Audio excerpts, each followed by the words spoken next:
Hey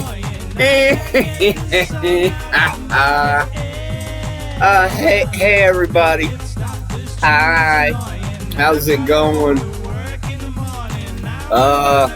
This video is not going to be bragging or throwing in anyone's face. Hey, Trump got acquitted.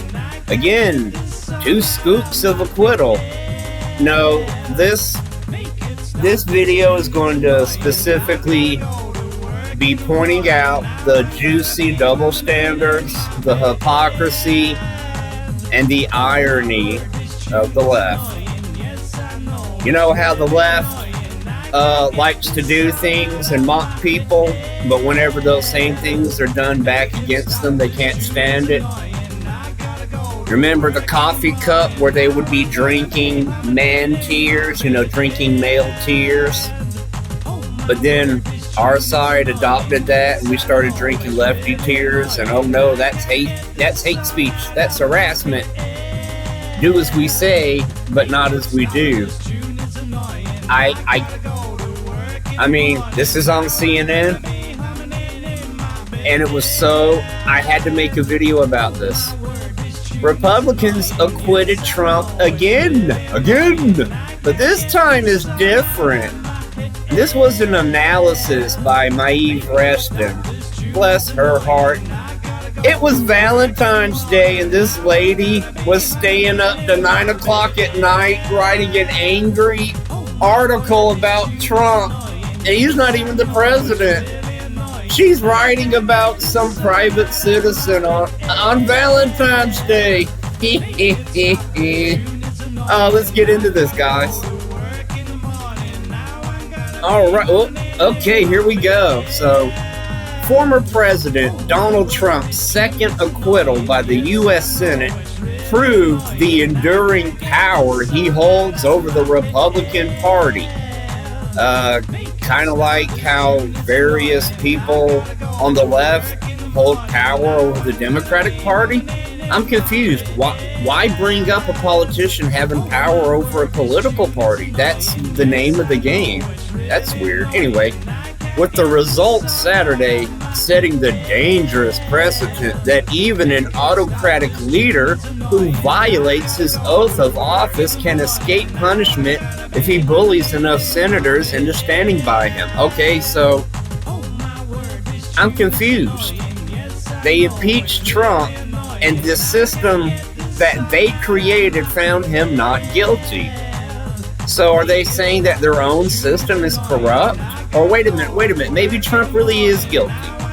Maybe Trump really did violate his oath of office. Maybe Trump really did incite violence.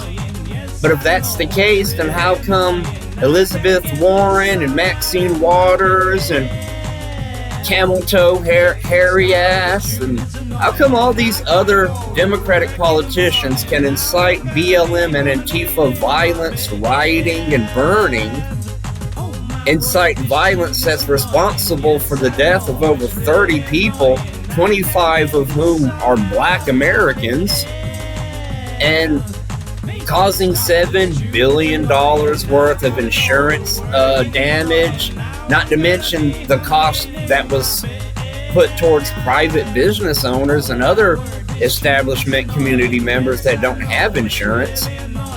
It's kind of weird, But let's continue. His win came after a feeble defense by his lawyers that amounted to little more than gaslighting and a presentation of falsehoods.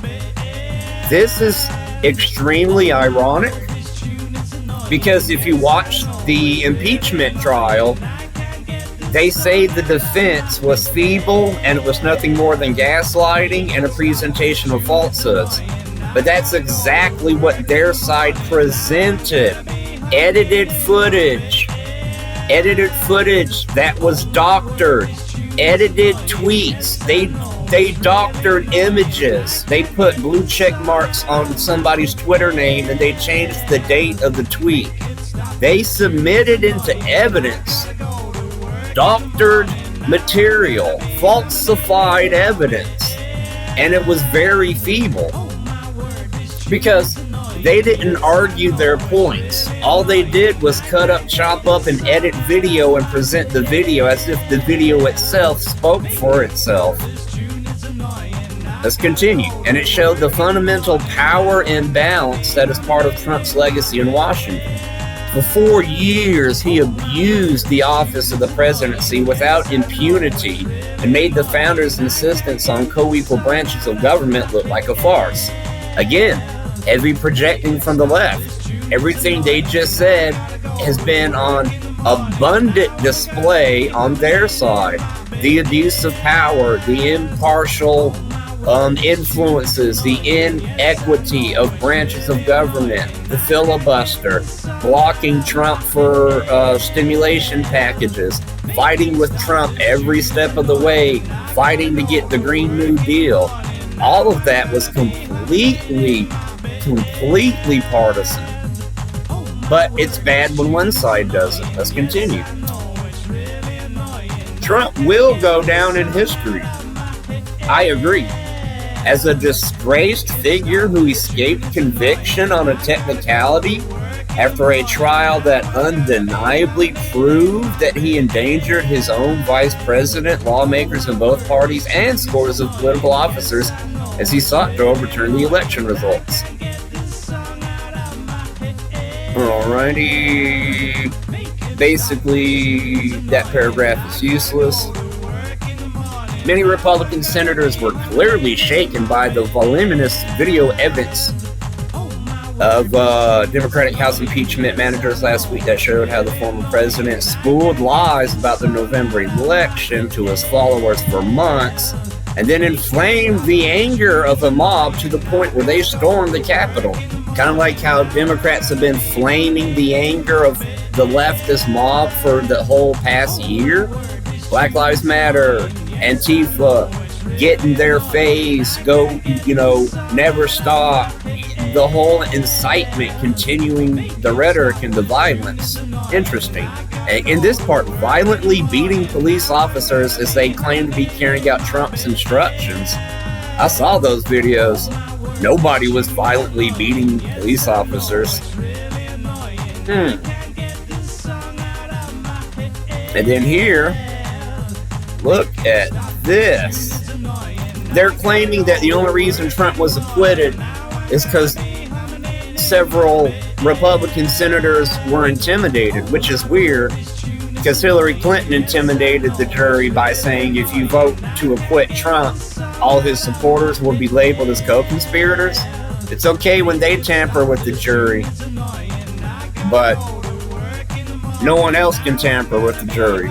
Interesting. And then you can take a quick little read of these other paragraphs, and it's crazy. It's crazy because, and right here, this is the paragraph I was reading. I'm gonna close off with this. The president did not act swiftly. He did not do his job, McConnell said. Even after it was clear to any reasonable observer that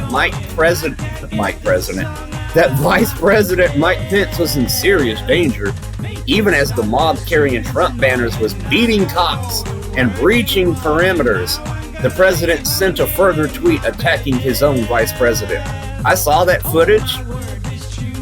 That Capitol Hill mob, they were calmly walking in between the velvet ropes inside the Capitol. They were walking in between the velvet ropes. That was the most orderly, polite, and calm public protest I've ever seen. There were no beating of cops. Show me the footage. Link me to the video evidence of Capitol Hill police officers being violently beaten. I'll save you some trouble. You can't find it. It doesn't exist. Look how the left looks upon everything that they've been doing the past year, the riots, the insurrection that they've been causing, toppling down our statues, and it's all fine. And they can't even prove a lie. They tried to lie, they couldn't prove it, and they're still mad. Winning!